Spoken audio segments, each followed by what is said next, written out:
Welcome to the Truth Over Comfort show. Today's guest is Dave Decamp. He's the assistant editor at antiwar.com.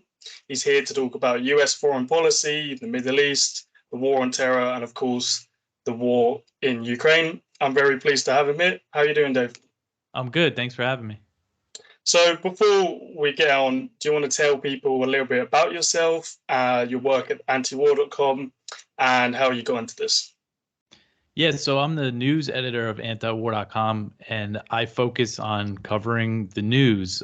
Just about each day at work, I write a few articles just about, what's going on around the world with respect to U.S. foreign policy. Big part of my job is just sifting through, news from, the mainstream Western media and other sources, of course, to figure out what is newsworthy and kind of filtering out their propaganda. Sometimes there are facts, that don't really get reported on too much that we would like to highlight more. So that's really what I focus on. And if you go to antiwar.com, you see there's a top news section, and it has, mostly articles from me and other writers that help us out.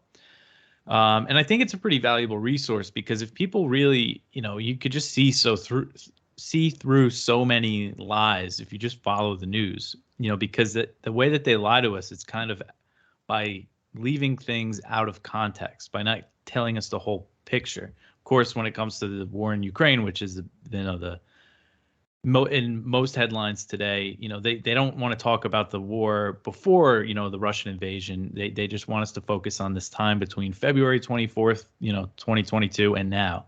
So that's a big part of it. And I think it's a pretty valuable resource for people. And I've been doing it full time. I started in September 2020 doing it full time. And it's a pretty full day. I mean, again, we read through hundreds of articles, and I usually write between 6 and sometimes up to 8 articles every day. And I'm happy to do it. I've been writing for antiwar.com since 2018, I think, just on the side. And then, I've been doing it full time for almost 3 years now. And I also do a podcast, like a daily news rundown every day. It's usually about 20 to 30 minutes. And it's easy for me to do because I write these articles all day, and then I just basically read from them at the end of the day for the people that don't want to read. I don't know, a lot of people prefer podcasts or YouTube to digest their news. So I made that resource for those people. What would you say the tipping point thing was in your life that started getting you into this? Was it a specific war or something you saw, or was this you've always sort of followed it but you never sort of dove into it? But what was that sort of tipping point that actually got you, writing 6 to 8 articles a day, sieving through hundreds of articles, which is a pretty, hefty job?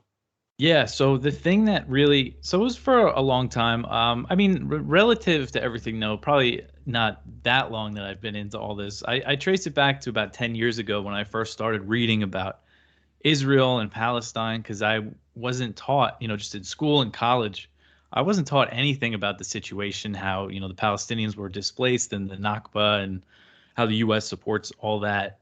And it was just kind of from being interested in reading about the Middle East is how I discovered that and realized how much, they're lying to us by omitting information. And then as the years went on, I was always just became more aware of how destructive U.S. foreign policy is. And it was the 2016 election, when Trump was elected and was running against Hillary. I remember thinking like neither side was really going after the worst part of each candidate. For Hillary, it's the fact that she's a warmonger. And Trump was also talking about, he was talking about, how the war in Iraq was a disaster. And he said a lot of good things, but he was also kind of speaking out of both sides of his mouth, saying that they should bomb the terrorists and their families, and he's going to wipe out ISIS by just bombing the hell out of that part of the world. And, he went ahead and did that. And very few people noticed how badly he destroyed cities in Iraq and Syria during that campaign. And then it was in the early days of his presidency when he ramped up all the wars. He ended up winding most of them down, and nobody noticed. Nobody criticized him for it. And then in 2018, when a Saudi airstrike hit a school bus in Yemen and killed about 60 children, that was when I was like, all right, I got to start getting involved. I was always involved in activism to a point, but nothing really that effective. So I thought kind of writing and just trying to get more people aware could could be effective.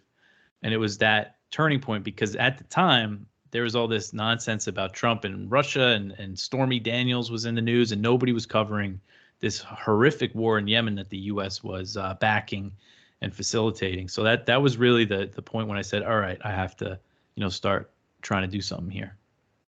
Just since you mentioned Trump, just could you give people an idea of that? Because obviously there's always, or he didn't start any new wars. Obviously, it's kind of factually true, but it's a bit misleading.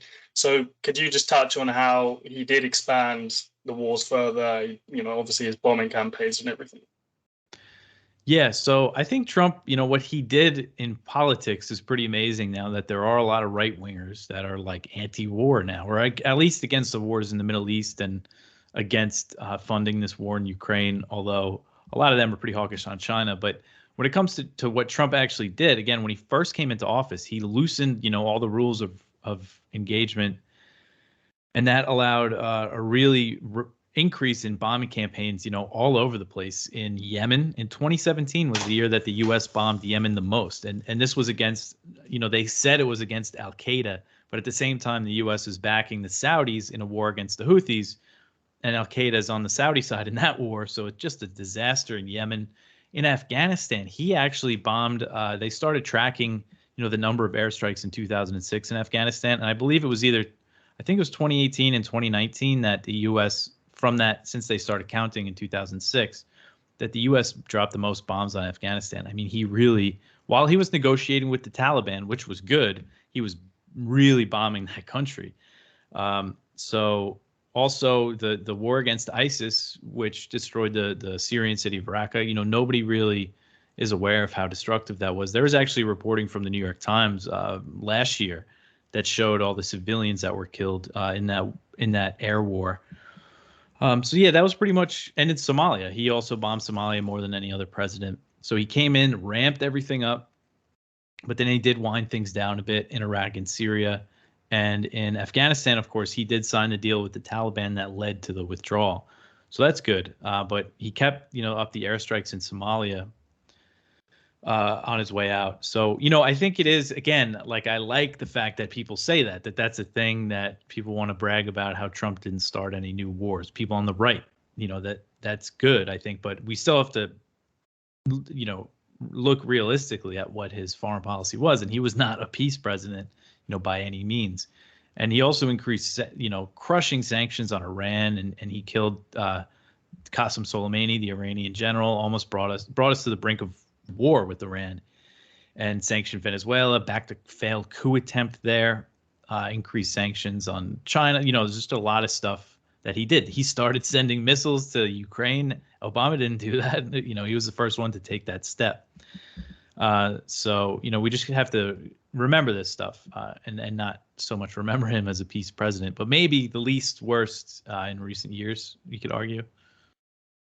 Right, yeah. So obviously, with the headlines going on now, it's obviously all about Ukraine and Russia.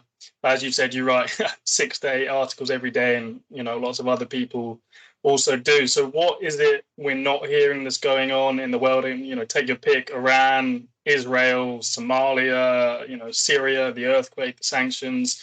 Wherever you think people should be knowing about, or a collection, what are they not hearing about other than obviously Russia and Ukraine? Mm-hmm. So I think right now Somalia is a big one. I was just talking about it with Trump, how he was really ramped up the airstrikes there. One of the few bright spots of Biden's presidency was when he came in. The airstrikes in Somalia basically stopped for months and months, and then there was a few, and then there was a few more, and now since last year, he ordered to send more troops to Somalia, and the airstrikes have been really ramping up. And this gets, virtually no coverage, in Western media. So we don't really know what's happening on the ground. U.S. Africa Command that launches these strikes, they put out press releases, and they say, "Oh, no civilians were harmed. Don't worry about it. We just killed Al-Shabaab." Can you just, could you just give some people some background, some context on why are they bombing Somalia? Who are Al-Shabaab? When did this start? Because I'm sure, until I started following sort of this sort of stuff, I had no idea Somalia, was being bombed and airstrike. It was just sort of, you put all of it as that that failed state in Africa. There's the pirates in the sea. So what Mhm. actually is going on with the US there, and some background, some context.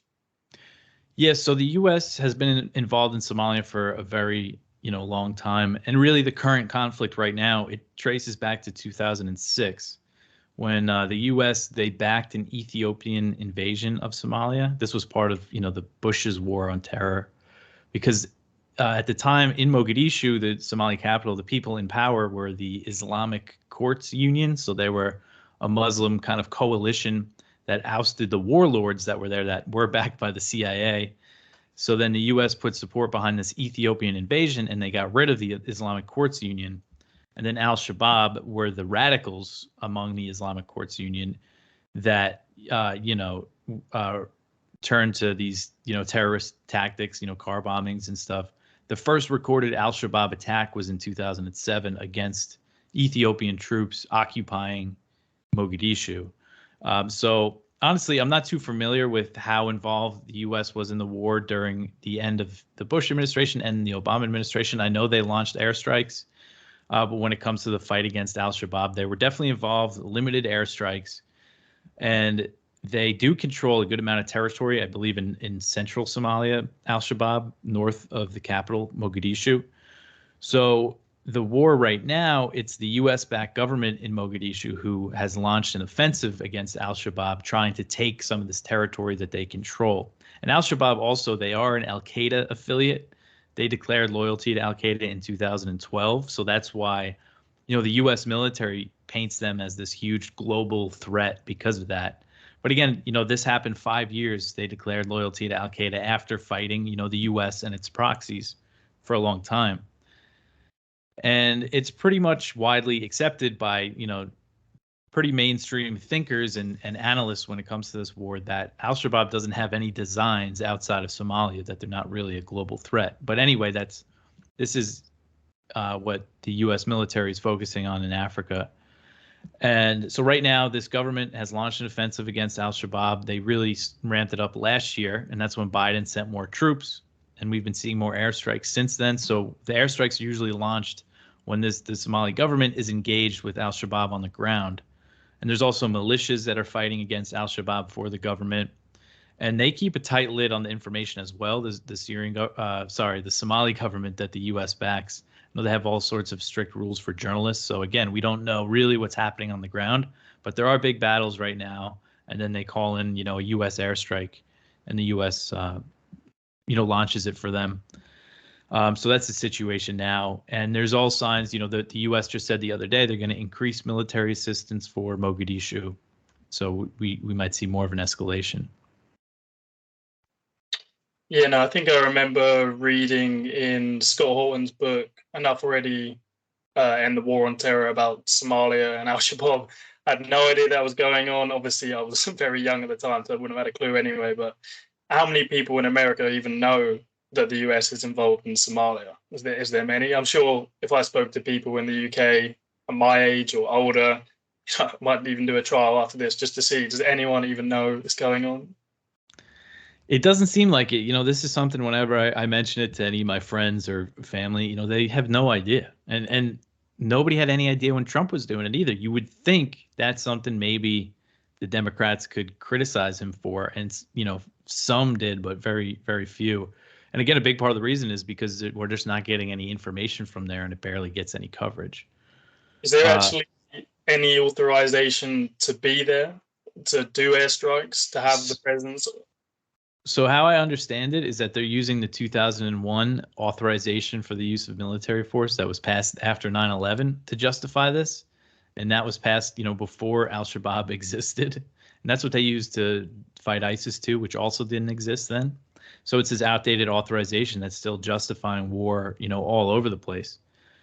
And lately, I've been seeing AFRICOM, when they put out the press releases, they say that they conduct these strikes in the collective self-defense of, these of the Somali government forces. And that's something. So President Biden launched a series of airstrikes in Syria, I believe it was last year. He did it a few times. But one time when he did it, they cited the Constitution as, saying that they did it in self-defense of U.S. troops that were there. and he used the Constitution, which is so ridiculous because these troops are in Syria, deployed in a war. And it's an illegal occupation because the government opposes their presence. And then you see Biden citing it's Article 2 of the U.S. Constitution. So I think that shows, unfortunately, even if they repeal that AUMF, they're still going to find ways to be able to launch these wars. They're going to figure it out. Yeah, I think it was I think it was his first airstrike, maybe after he was president, maybe Somalia was there too, where, he said, this is in self-defense of our troops that are in Syria and I think the border of Iraq.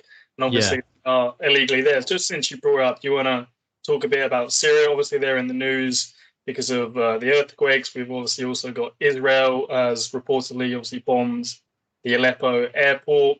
But you just want to, before that, touch on maybe the US's role, where they're obviously camped out in the northwest of the country, and obviously there's accusations they steal their oil and their wheat. Do you just want to talk about the US presence there? Is it legal? How many are there? And is it authorized by Congress or anything like that? Yeah, so the situation now is that the U.S. has about 900 troops in northeast Syria, eastern Syria, and they back the Syrian Democratic Forces, the SDF, which is a Kurdish-led group. And by backing them and having the troops there and having several bases in this region, the U.S. controls about 1/3 of Syria's territory. So it's a good chunk of the country. And this is, as you mentioned with the oil, this is where most of the country's oil fields are, and also wheat fields. In 2019, Trump said he was going to pull out of Syria, but then all this, everybody freaked out about it. So he reversed his decision and he said, we're going to stay to secure the oil. Thousands of years in the process between borders, between these countries and other countries that we're involved with 7,000 miles away. So we want to worry about our things. We're keeping the oil. We have the oil. The oil is secure. We left troops behind only for the oil. And the reason why he said that was because Lindsey Graham, senator from South Carolina, who was just a total hawk, went to his office to convince him to stay in Syria, and he showed him a map of the oil fields. And he's like, if we leave, who's going to get this oil? Iran's going to get in there. And that's basically, I think, what they told him. So he said, we got to stay to secure the oil. And there are reports of, convoys of oil trucks leaving the territory, actually stealing it from the country.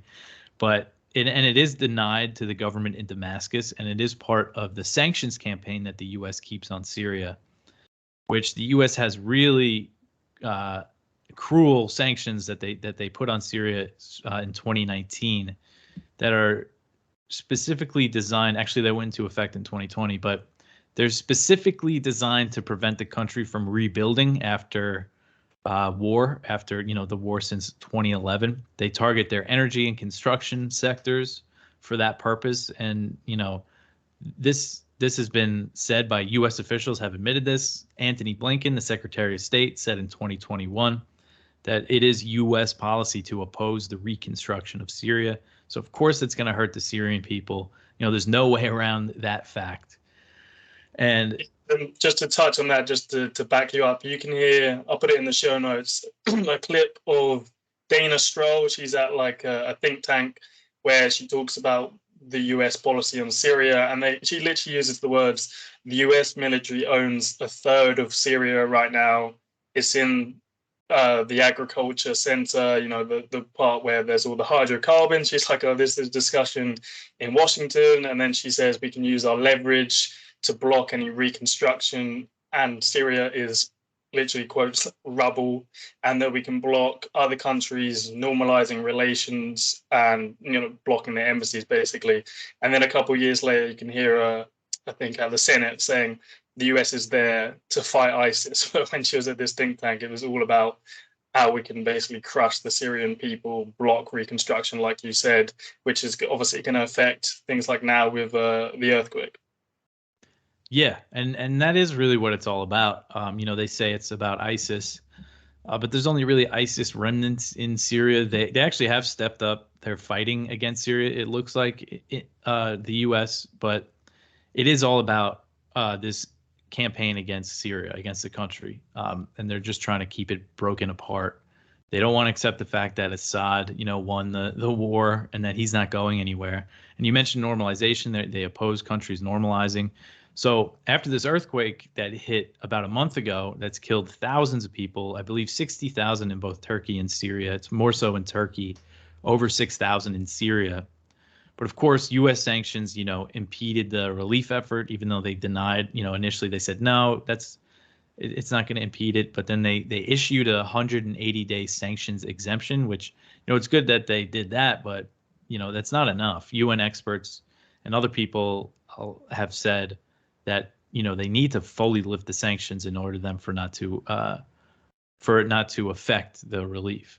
And even if it does help and they can get the aid in right now during this exemption, again, they're specifically designed to prevent the country from rebuilding.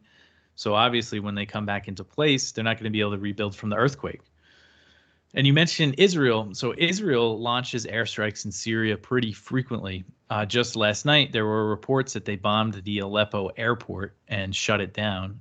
And this is a city that was affected by the earthquake. Dozens of buildings collapsed, and they were receiving aid through this airport, and Israel launched airstrikes in it. I haven't seen any updates today. There might be an update. I'm not sure if they got the airport up and running again, but that's part of the U.S. policy, is kind of tacitly supporting these Israeli airstrikes. Now, Israel says that they launched these airstrikes to target Iranian weapons. That's their claim. They just started really ramping up their attacks on Syrian airports last year. But again, they're targeting civilian infrastructure, putting it out of service. Last month, there was also an Israeli airstrike in Damascus that hit a residential building, where civilians lived, and killed at least 5 people. So they say it's about Iran, but they kill Syrians all the time and they damage civilian infrastructure. And so Brett McGurk, who is Biden's top Middle East official right now on the National Security Council, he was an official in the Trump administration, and he resigned when Trump said he was going to pull out of Syria. And when he did, he wrote this op-ed in the Washington Post about this U.S. strategy. And it mentions staying in the eastern portion, keeping sanctions, backing the Kurds, and also tacitly backing the Israeli airstrikes. So it is part of U.S. policy to, quietly support those bombings. So they have the country under siege, and even after this earthquake, it's kept in a pretty similar situation. Am I correct in saying Israel regularly normally bombs Damascus airport? And don't they even, correct me if I'm wrong here, because I'm going back on memory, don't they bomb them at Christmas as well, or around Christmas time quite regularly each year? Yeah, I don't know if it's like a regular thing each year, but I definitely remember Israeli airstrikes, around Christmas time in Damascus too, which has a pretty big Christian population. Yeah, so you mentioned obviously that Trump said they're staying for the oil, and as I said, that official, she directly quotes about the hydrocarbons and agriculture, the wheat out there. So, I see these reports that the US is, got these convoys stealing the oil into Iraq. What do you make of it? Because, because it's never actually admitted, it's normally, some video or photos. Do you think legitimately that is what's happening? Yeah, it's tough to say. I mean, again, I see those same reports that you say, and it's usually from eyewitnesses saying that they see tanker convoys, and it's only really reported in Syrian state media. So I guess it hasn't really been confirmed elsewhere. But so I can't say for sure if that's what is in those trucks. But we do know that they are stealing it from the country of Syria because they don't get access to it. And there was a deal signed with an American oil company there a couple years ago with the Kurds.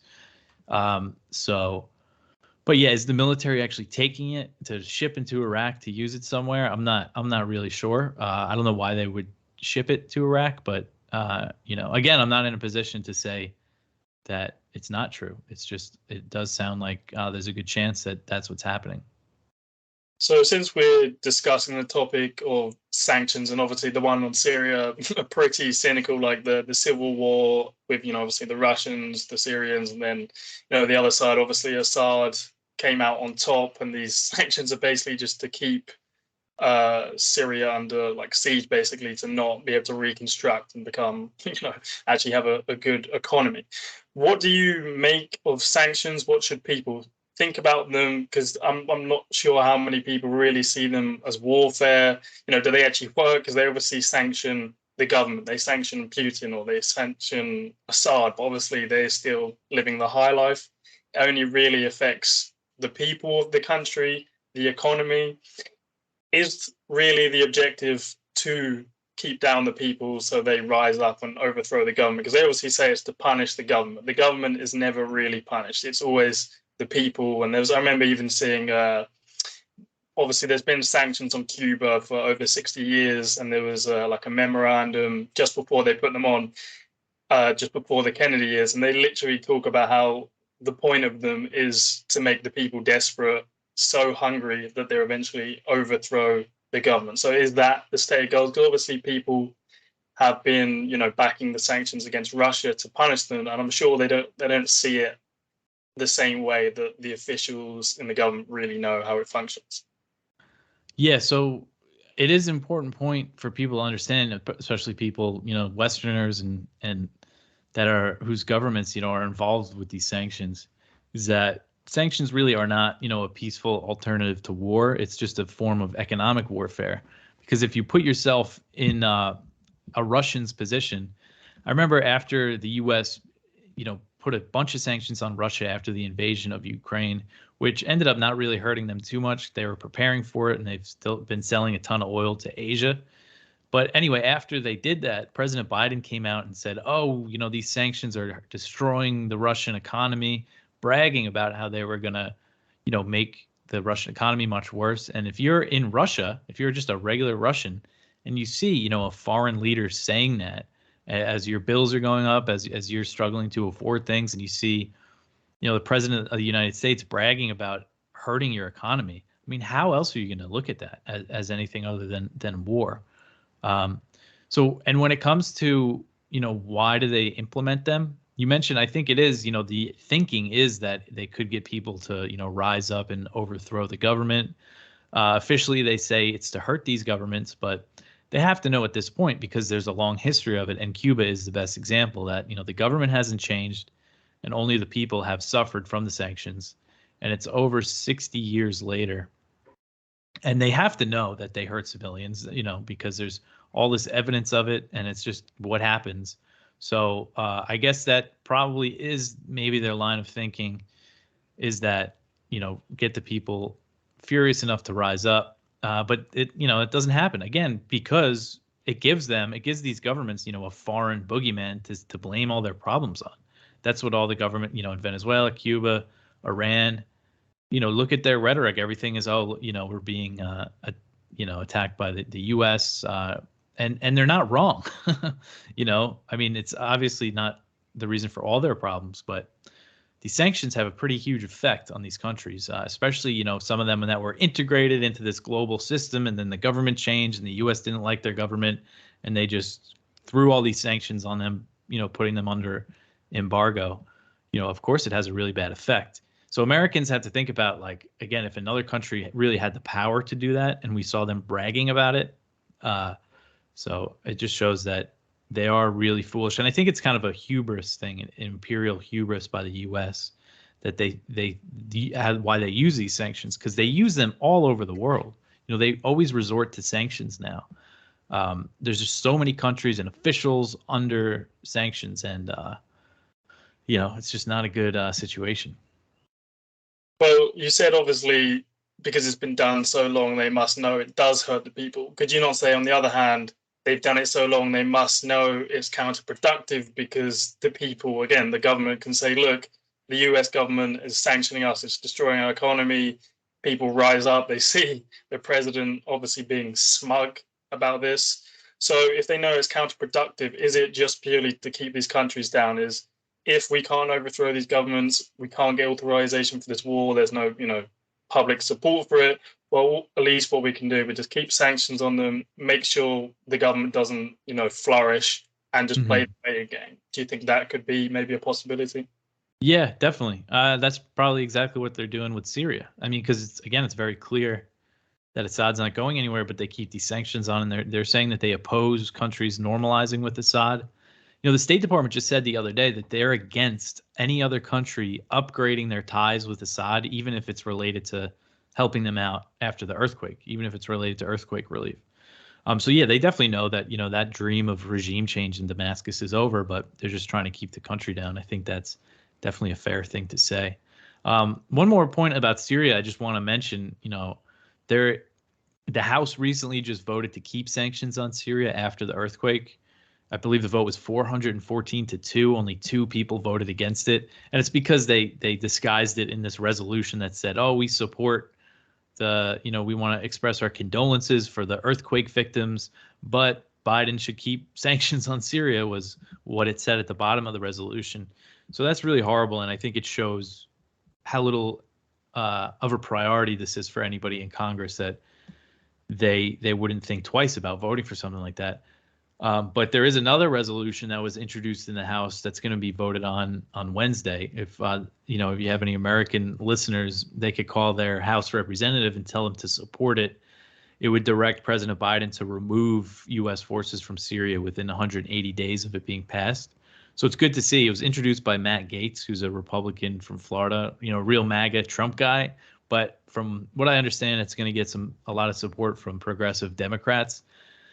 I'm not saying it's going to pass. I think it might do better than, people would think. And even that can build momentum for another effort. But, when it comes to people in Congress that introduce things like this, I think for what we do at antiwar.com, we just throw all of our support behind it. We want to encourage anything like this. We're trying to build a new anti-war movement. So I think, getting on the phones is good, even though it might sound a little naive thinking that we could change things with phone calls, but I think, again, it's good to just throw our support behind it. How is it that so many people voted for that? Because surely they just don't care, they don't want to disrupt or annoy any more powerful forces? Because that's a huge number of people to vote for it and not against it. Was it 2? You just said who were against it. Yeah, it was just 2. Yeah, I was wondering that, and I heard Dan McAdams talk about it. I don't know if you know who he is. He's Ron Paul's co-host on. Ron Paul does a show every day called The Liberty Report, and while Ron Paul was in Congress, Dan McAdams was on his staff, and he said on the show, that most of these representatives don't actually read these resolutions, but their staff does. So it would have been up to the staff to say, hey, this actually says, keep sanctions on Syria. That's not good. And it was just Thomas Massie and Marjorie Taylor Greene, again, Republicans, very right wing, that voted against it. So I think that could be a reason, is that they just didn't know that it. But at the same time, maybe not. Maybe they just they don't care. They don't realize they want to keep sanctions on Syria. That's definitely the case for some of them. But I think there are some, especially, progressive Democrats that could be convinced to vote against a resolution like that, but they just didn't. Nobody bothered to, read it or really understand it. Because, again, it's couched in this language. It told President Biden to keep enforcing the Caesar Civilian Protection Act, which sounds nice, right? But that is the law that imposed these sanctions. Again, the ones that specifically target reconstruction. And there was also some nonsense in the resolution about how Assad falsely claimed that these sanctions impeded the earthquake relief. But that's a fact that they impeded the earthquake. You can't argue against that. That's just propaganda. So I don't know. I guess, they just don't care about keeping this country under siege. And some don't care, want to keep the pressure. Others are just too lazy to really understand it. Just on humanitarian aid, I'm not sure if you've ever looked into this yourself, but when countries, I always look at our countries constantly seem to send aid to other countries. Is it misleading? Is it they're sending aid to certain sections of, opposition forces in that country? So you can say we provided aid to Syria, but what that means is we provided aid to areas controlled by non-governmental forces. Have you ever looked into that? Because we seem to have a lot of money for aid when our governments, you'd think, well, they'd much rather spend that on Yemen or Somalia or obviously Ukraine. So is there something we're not really, that is misleading about when they send aid to other countries? Yeah, so it's tough to know exactly where it goes, but I know for Syria, they say, "Oh, we're sending aid into Syria." We work with non-governmental organizations on the ground. So I'm not sure exactly where it's going. I do know that the opposition, what they call opposition-controlled areas of Syria in the northwest, which is in the Idlib province, is controlled by Hayat Tahrir al-Sham (HTS), and they're an Al-Qaeda affiliate. They basically are Al Qaeda. They used to be Al Nusra Front, which was Al Qaeda in Syria, but they've kind of rebranded, and they've kind of, the U.S. media has kind of acts like they're not former Al Qaeda guys, and they control Idlib, and there's groups on the ground there that I know work with the U.S. So a lot of it could just be going to that area and not into the government-controlled territories. And then same thing with Yemen, but this is something that they always do, is that they say, oh, same thing with Afghanistan right now.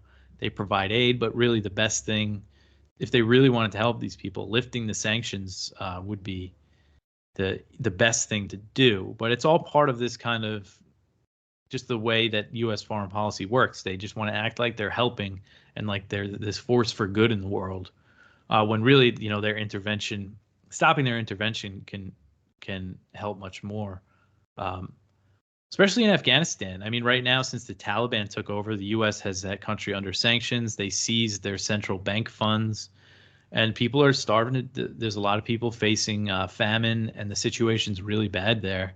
And, again, they're just working with these groups, but the sanctions, just the nature of it, because the Taliban is the government of Afghanistan, whether or not the U.S. wants to admit it, it's the truth. So by having them under sanctions, they can't do business, with the outside world. So any banks or international companies, they just don't want to do any kind of transaction with Afghanistan, even if it's for aid, even if it's for medicine. They just don't want to bother with it. So that's how sanctions affect everything. But then the U.S. says, oh, well, we're sending this aid in through these NGOs. And yeah, aid can help people, but it's just going to keep the situation like it is. It's going to keep them reliant on aid because their economy can't get going because they're under all these sanctions and they have their central bank reserves.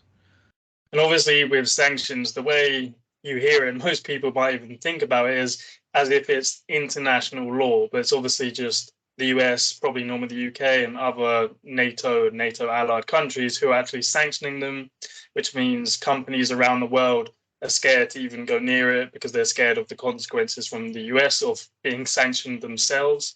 So it's kind of, again, misleading how it's almost put forward as if it's international law and it's this big consensus at the UN. Obviously, with the Gulf War, obviously it was UN sanctions, but most of the time now it's the US and its allies. Am I correct?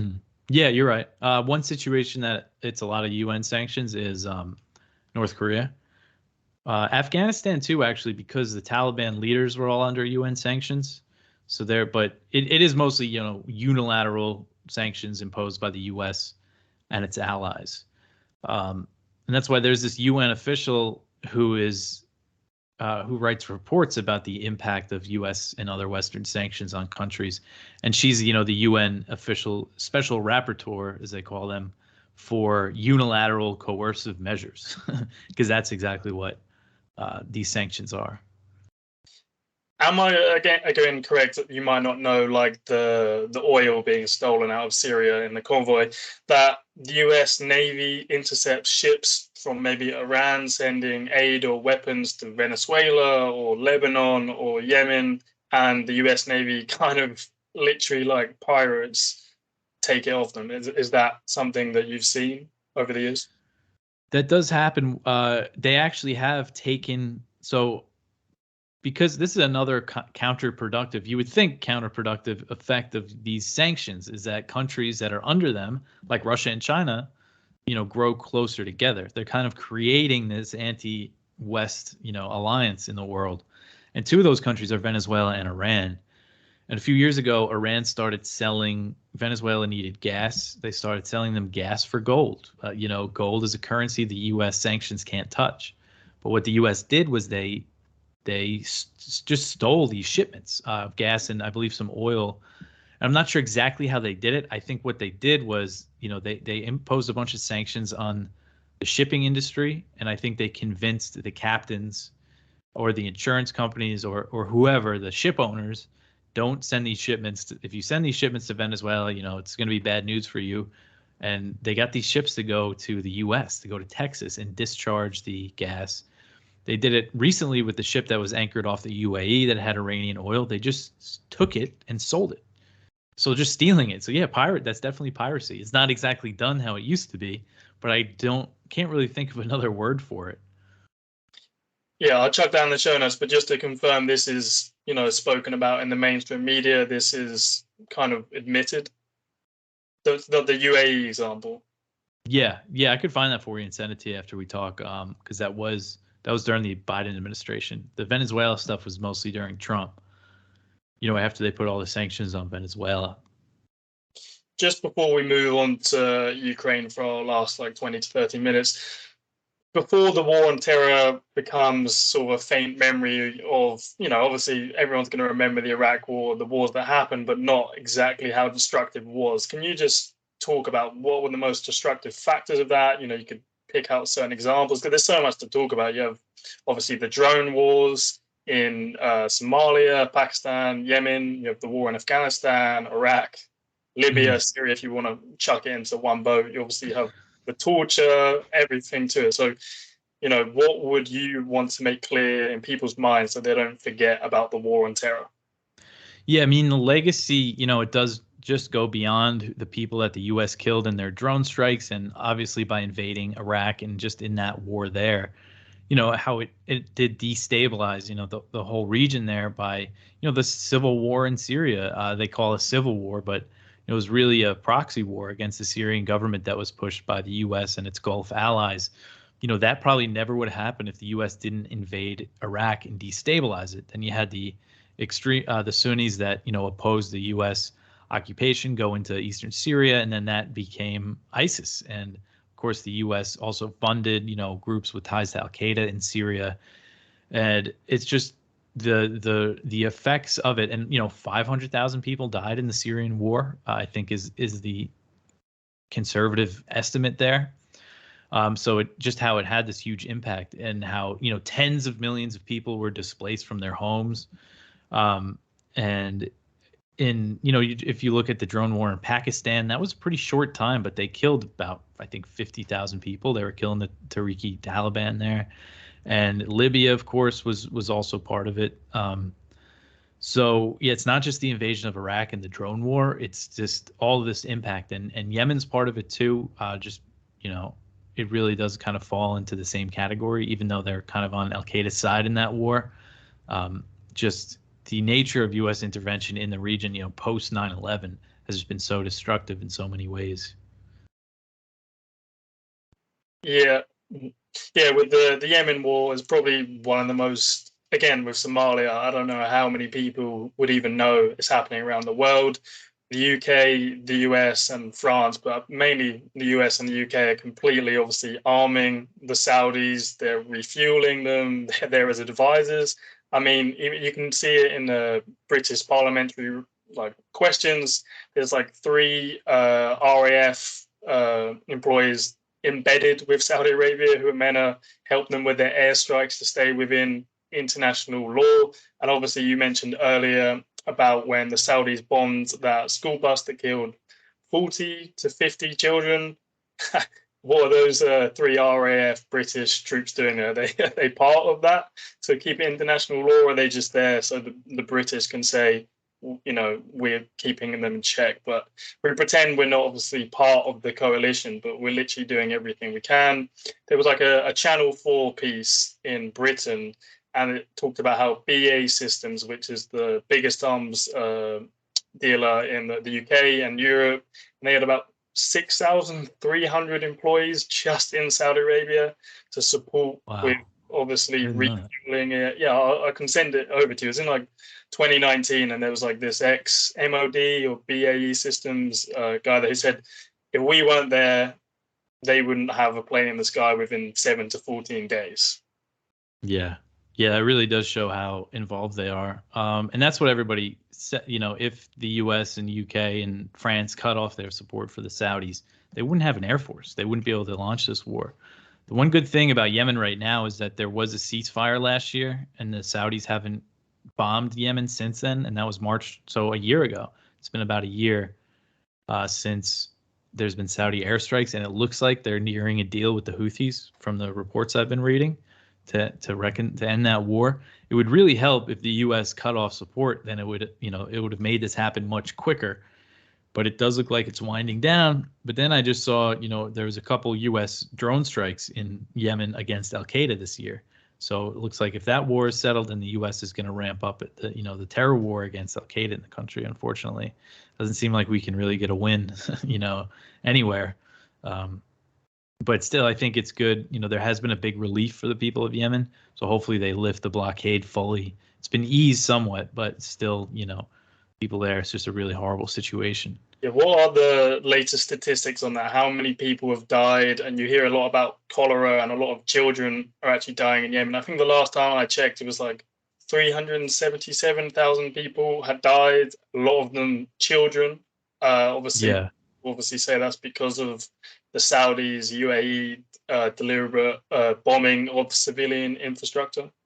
Yeah, so that's the latest, death toll I've heard too. Is that was at the end of 2021. The UN estimated 377,000 people have died in the war, and more than half of that number were people that died from starvation and disease caused by the war, and more than half of them are children under the age of 5. So that shows how brutal it is. And they did earlier in the war specifically target civilian infrastructure. They bombed their water systems, their sewage facilities, their water treatment plants. They bombed farms. They literally bombed sheep. They bombed fishing boats. So it's really a cruel, war, an intentional war of starvation against the civilians of Yemen, because that comes on top of the blockade. So that, I think, is a very conservative estimate to 377,000. And again, that was at the end of 2021. So, about a year and a half ago. So, yeah, I think when things are all said and done, I think we can guess that about 500,000 people at this point have probably been killed because of this war. And when it's all said and done, I think, the death toll is actually going to be higher than that. We could end up talking about the war on terror and Yemen forever, because there's just so many examples. But just the last 15 minutes, just talked about Ukraine. So recently, I'm sure you saw it. Did you see Naftali Bennett on his podcast where he talks about the West basically curbing a peace deal and a ceasefire right at the start of the war? So I'll just give people some background. So on his own YouTube channel, he did a podcast with someone. I wasn't really familiar with him, but he basically talks about how the West and the US and the UK, who are the most aggressive about this, curbed a peace deal. So he was mediating between Ukraine and Russia. Ukraine, according to him, gave up its want to join NATO. Russia said it wouldn't force them to demilitarize or denazify. But basically, the West weren't going for it. He said picked up Boris Johnson specifically, who was the most aggressive. Macron and Scholz were a bit more pragmatic. He said this himself. It was quite interesting coming from an Israeli prime minister, or ex.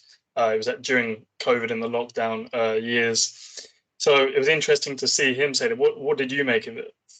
Yeah, so that was really interesting. And I remembered at the time, this is March 2022, so very early days of the war. Bennett was mediating. He went to Moscow and met with Putin. And according to his account, he called Zelensky right after that meeting, and he said he got them to make those concessions. He said he thought there was a chance, but that the Western countries made a decision to end the negotiations and keep, striking Putin, I think was how he put it. Yeah, he said to keep striking, yeah. Yeah. And that, again, this is his account, Bennett's account. So, and there are other signs that the U.S. and its allies were trying to block peace deals.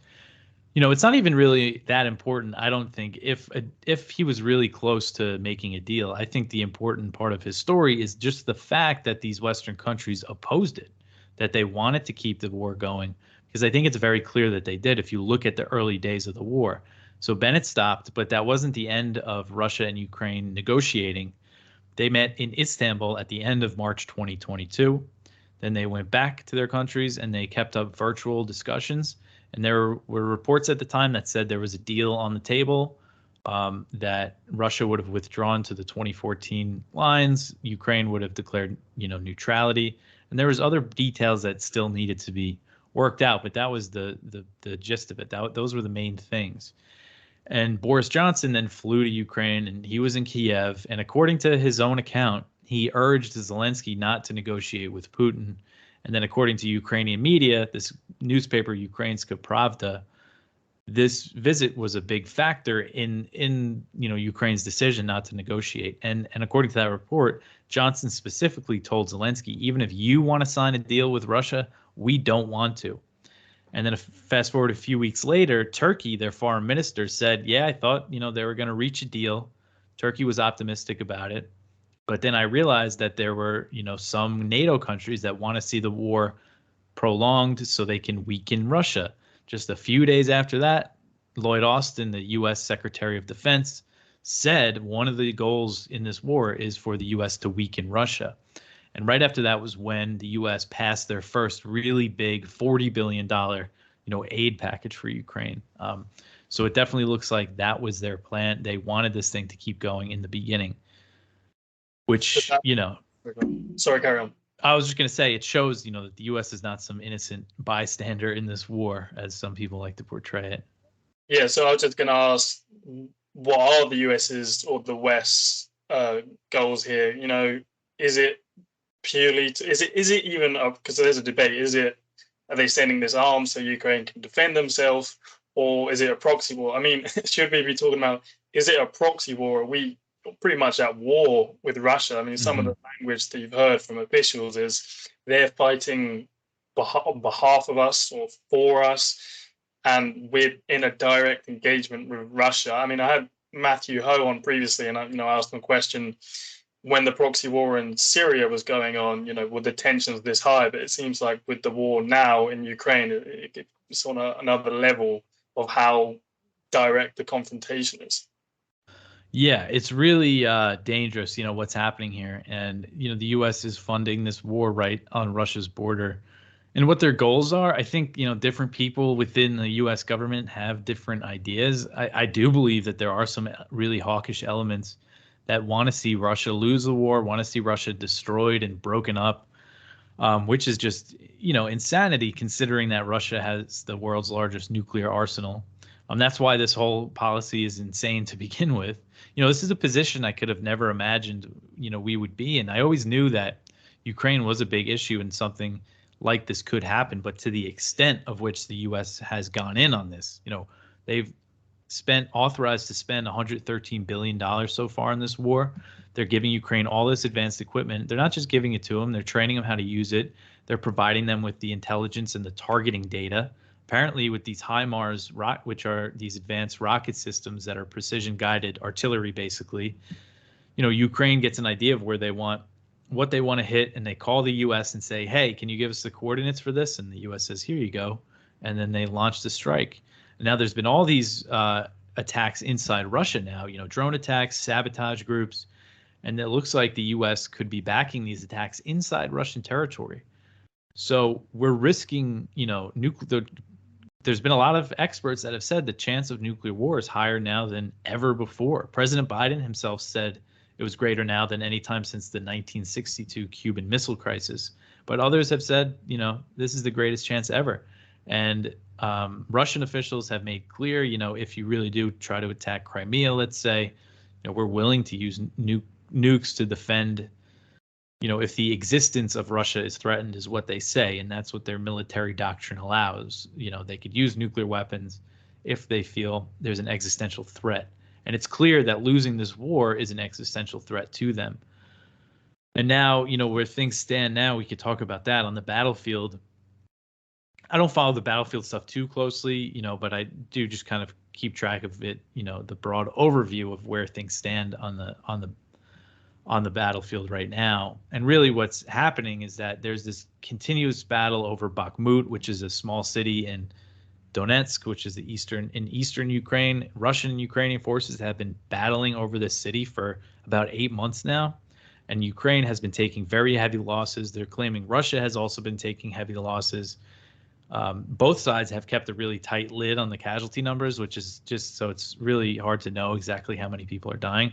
But Ukraine is expending a lot of people and resources in this battle. It's horrific, artillery battle. They call it the meat grinder. They're sending troops in that are barely trained and are just getting gunned down and killed by Russian artillery. And Russia's making gains. It looks like they're encircling the city, so Russia's probably going to win there. Again, it's a small area.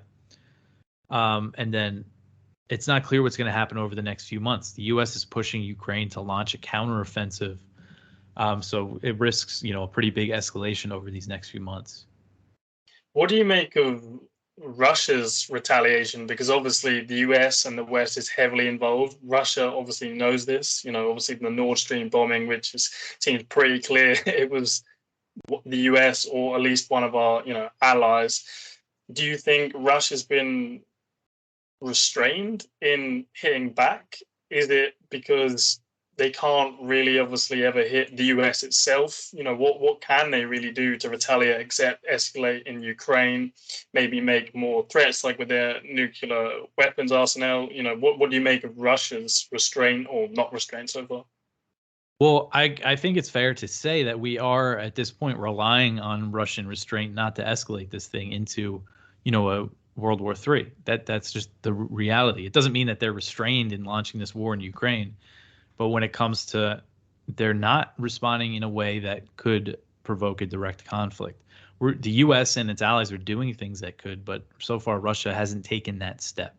And steps that could lead to that, I think, is if they decide to bomb a NATO base in Poland or something, or if they decide to use a tactical nuke in Kiev. So we're not seeing that yet. And the U.S. line of thinking is that they keep escalating, by sending tanks, by signing off on attacks on Crimea. Their thinking is that, Putin hasn't used a nuke yet. He hasn't attacked a NATO base yet. He's not going to do it. We could just keep going, just keep needling him. But I think that line of thinking is, very dangerous. What do you make of? Sorry. What do you think the anti-war line should be on this? Because it's almost confusing in a way, because obviously Russia invaded Ukraine, so lots of people think Ukraine should obviously defend itself. But then there's obviously the events that led up to the war, the provocations, the expansion of NATO, the training of Ukrainian troops.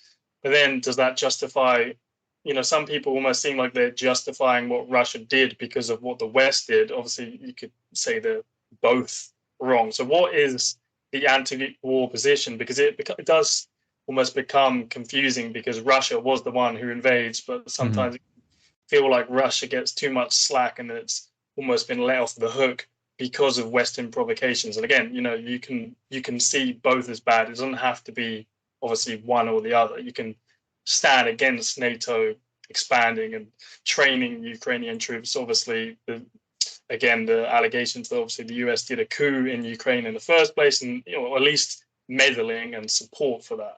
So where do you fall on it as obviously the assistant editor at Anti-War, and obviously you're an anti-war guy yourself?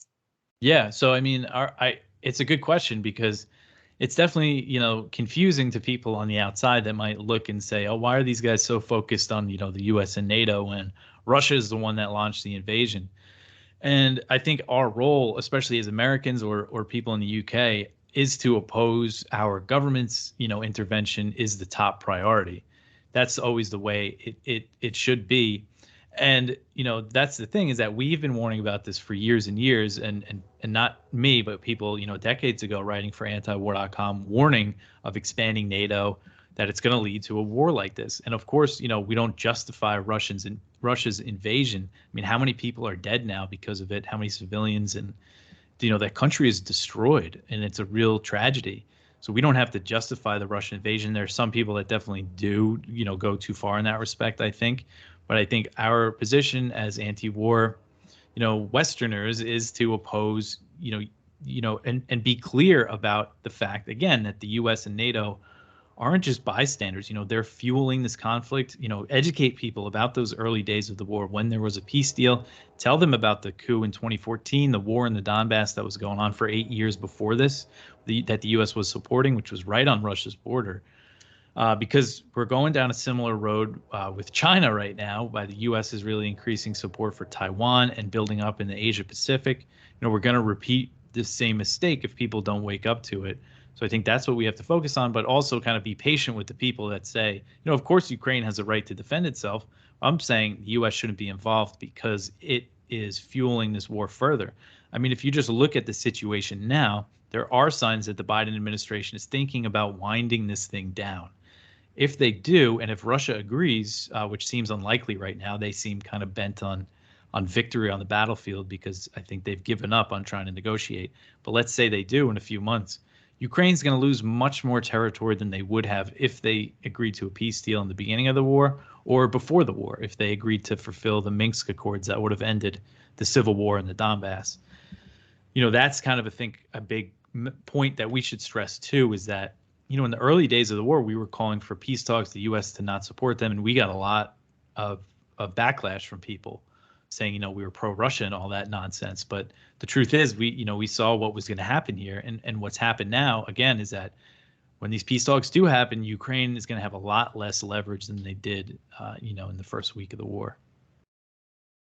Yeah, I mean, it seems pretty, maybe not at the start, give people the benefit of the doubt, but by now, yes, Ukraine should defend itself, and you should feel bad for the ordinary Ukrainians and the Russians. Just because Russia invaded doesn't mean you have to hate the poor troops who actually have to do it. The US, UK, whoever that could be, obviously you. But by now, the sending the arms, the slight escalation every time we send different weapons and more countries, you can only see that as prolonging the war. Because let's face it, like the war is in Ukraine. Ukraine's never going to do a counteroffensive into Russia. The best basically win they can get is Russia pulling out because they're in their country. So if there was no weapons in the first place, and there was actual, diplomacy rather than the diplomats seeming more bent on war, like Blinken and Jake Sullivan, we had, as you mentioned, we had Mark Milley, the commander in the US Army, who said maybe Ukraine should start be thinking about peace talks. So what is that dynamic there? The military, or him, I'm going to say him, I'm not sure obviously who he's representing there, himself or the greater organization, that a US military commander saying maybe Ukraine should start thinking about winding this down in peace talks, but the diplomats, the people who are meant to do diplomacy and do these peace talks and talk to Lavrov or Putin are actually the ones seemingly most hell-bent on continuing this war. Yeah, so a few months ago, Mark Milley, who's the chairman of the Joint Chiefs of Staff, he's the highest ranking U.S. military officer. He said that the winter could provide an opportunity for peace talks. He said so publicly a few times. And then it turns out that Antony Blinken in the State Department and Jake Sullivan, who led the National Security Council, were against that idea. So we've seen this play out before in Libya. Hillary Clinton, who was the Secretary of State at the time, was pushing for the U.S. and NATO to intervene in Libya, while the Defense Department, the Pentagon, was not really into the idea. Lloyd Austin, who leads the Pentagon right now in the U.S., from what I understand, he's kind of been on board with keeping this war going. But from reporting at the time of Milley's comments, there are a lot of people in the Pentagon, lower level down, thinking, I don't think, we can't keep this thing up. So, yeah, it's this interesting dynamic where the diplomats are more hawkish than the military leaders who, have to actually execute the war, Yeah, I've just seen this about an hour, so I'll start finishing up here. So what is the West and the US's end goal here? They must see that this may not be winnable, that Russia's eventually probably going to win this, or at least Ukraine can't win. Is it just is it just pure special interest, keeping the war going? Is it the boondoggle for the arms companies? Is it the boondoggle for LNG gas, which you've seen skyrocketed since this war because now Europe is buying off the US rather than Russia? Or is there like a bigger, I think I maybe even heard you talk about this in an interview, like, is it scarier to think it is just special interests pushing this, or does the US actually have a long-term strategy to this? Or what do you see it more as? It can be a mix of both. I'm not saying it's one or the other, because as you said, There's different components of the government. They have different ideas. You can say, again, you say the West and NATO are, a war against Russia, but every government, has their Yeah, they different have their different reasons for it. ideas. The UK and the US and probably Poland clearly are the strongest borders, but the other countries, it kind of just seem like that, we give a bit of this to show some support, but, we don't have this like deep hatred like you do against Russia. But anyway, I've sort of gone on quite long there. Do you see it as more of just self-interest, just going along, or is there an actual strategy here? I think, it's definitely self-interest here because, so if you look at the situation right now, obviously, you have the military-industrial complex aspect of it. Lloyd Austin, who I was just talking about, worked for Raytheon right before leading the Pentagon, which is, one of the biggest U.S. arms makers. So that, definitely plays a big part because all these weapons they're shipping to Ukraine, the arms makers are making money, and then they're replenishing the U.S. military stockpiles to get more contracts there. European countries are also buying more American weapons. And I think long term, they want to turn Ukraine into basically a de facto NATO member, which they are already. I know NATO and the UK have plans to they want to sign some sort of deal with Ukraine when this war is over, that it's not going to give them, NATO Article 5 guarantees, which is the Mutual Defense Treaty, but it's going to ensure that they keep getting these weapons. The British want to start manufacturing weapons in Ukraine. Other European companies want to do so too. So I think in the long term, they want to keep Ukraine as this very militarized NATO bulwark against Russia. And also, you have all these companies looking to make money off the reconstruction. And that's a whole nother boondoggle for the, big finance, the people that are going to lend this money, the interest that they're going to make from it, the investments, and then the companies that are also backed by these central banks. So that makes. Sorry, didn't Zelensky, he did that speech where he was basically was it BlackRock, Vanguard, and maybe Goldman Sachs? There's a few of them. Yeah, Goldman Sachs, JP Morgan just signed a deal with them on reconstruction. So, that makes me think this destruction of Ukraine when it comes to the bombing of infrastructure that really started this past October, is that their intention to get Ukraine destroyed like that? I don't know, but they definitely have an interest. They're going to be making money off of it. And it's going to turn Ukraine, again, more into a Western client state right on Russia's border. And I think that probably is the long-term goal more so than, defeating Russia, having Putin fall. I think even if Ukraine loses that territory in the east, they would be happy if they could just, have this big militarized country, right, that stays right there. Just out of interest for myself and maybe some listeners from the UK, what do you see as the UK's role in Ukraine and just greater over the last? Obviously, we've talked about the war on terror. The UK, Canada, Australia, always, they sort of like obviously the US is junior partners. What do you make of the the UK actions to the world? Because obviously, it's always like the US coalition or the US is doing this, and it kind of the UK and other countries almost get away with it a bit. They're not just as sort of guilty, or not as guilty, but partly guilty. Yeah, I think the UK is very, like you mentioned, they've been one of the more hawkish NATO members, and you saw that with Boris Johnson in the early days of the war, just the way he handled that. And the UK has also been pushing for them to send the fighter jets. They were the first country to say that they're going to send their own advanced heavy tanks, and they did that to try to leverage the US and Germany to do so too. Now, Rishi Sunak is saying that they're going to start training Ukrainian pilots how to use fighter jets. And he's the one that put forward this deal, again, that they're going to sign and try to, keep NATO, basically a protectorate of Ukraine without giving them that Article 5 guarantee. So I think a lot of it's being, I think the UK has a big influence in that sense in the pushing NATO and France and Germany in a more hawkish direction. So that seems to be their role. And there's all signs that, there's British special operations forces on the ground in Ukraine. There's been a lot of reporting that says that. So they're very intimately involved in this war. Yeah, there's been obviously all sorts of videos. And again, you don't know if they're real. Obviously, you hear these English-speaking people on battlefields in Ukraine, but you can't really, obviously, you don't really know. They're never going to admit it. And they're always like, they're mercenaries or they're they left the army to be volunteers. There's a lot of questions. How do they get there? The logistics of that, I'm sure. Maybe people can do that themselves. But just to finish up now, just sort of again, with sort of a pattern now happening with Taiwan and China, obviously the US is very strong against Russia, but Ukraine is the one who's getting punished.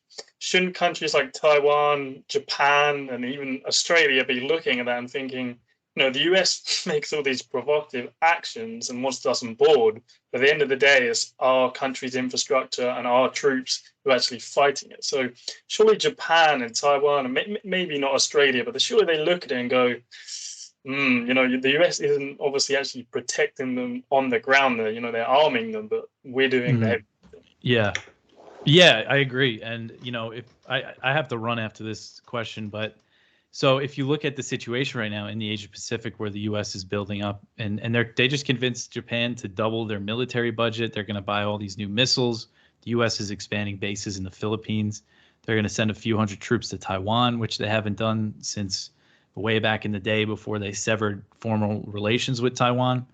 And if there is a war that breaks out in the region, unless it goes nuclear right away, the fighting, it's going to affect the people in the region and it's going to make them targets.